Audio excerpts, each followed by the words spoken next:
बच्छ बारस की कहानी। एक गांव में अकाल पड़ा तो गांव के साहूकार ने तालाब बनवाया, पर उसमें पानी नहीं आया। साहूकार ने पंडितों से पूछा, तालाब में पानी क्यों नहीं आ रहा? तो पंडित जी बोले, तुम्हारे दोनों पोतों में से एक पोते की बलि दो तो पानी आ जाएगा। साहूकार ने सोचा, एक पोता जाएगा पर गांव का भला हो जाएगा, पर बहू से कैसे बात की जाए?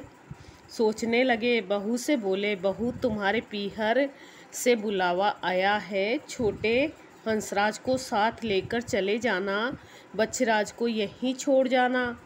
बहू पीहर गई और पीछे बछराज की बलि दे दी गई। तालाब में पानी आ गया। अब साहूकार ने तालाब पर बड़ा यज्ञ किया, सबको बुलाया तो बहू के भाई ने कहा, बहन तेरे यहाँ इतना बड़ा उत्सव हो रहा है, पर तेरे को नहीं बुलाया। मुझे तो बुलाया है, मैं तो जा रहा हूँ।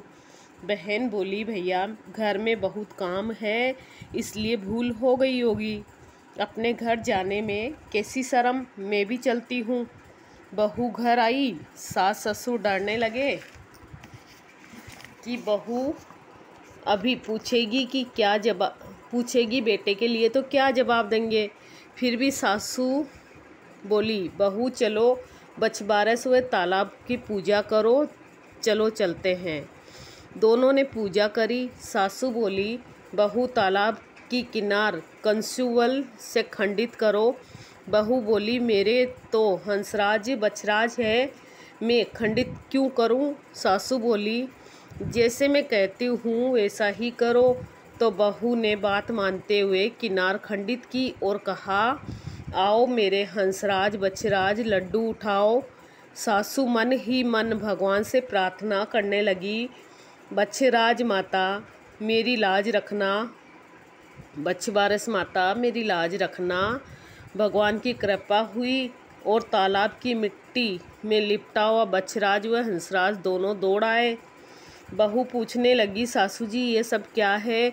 तो सासू जी ने सब सच सच बता दिया और कहा, भगवान ने मेरा सत रखा है, इसलिए माताएं भी ओंगने गोबर की पाल का तालाब की पूजा करके किनार खंडित करके उस पर लड्डू रखे हुए अपने बेटे से उठवाएं। खोटी की खरी, अधूरी की पूरी। बच्छ बारस की कहानी। विनायक जी की कहानी। विष्णु भगवान लक्ष्मी जी की शादी होने लगी।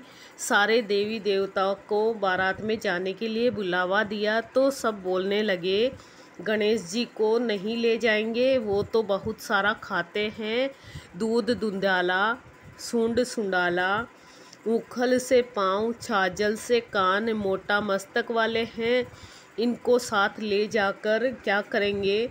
यहीं रखवाली के लिए छोड़ जाते हैं। और सब बारात में चले गए।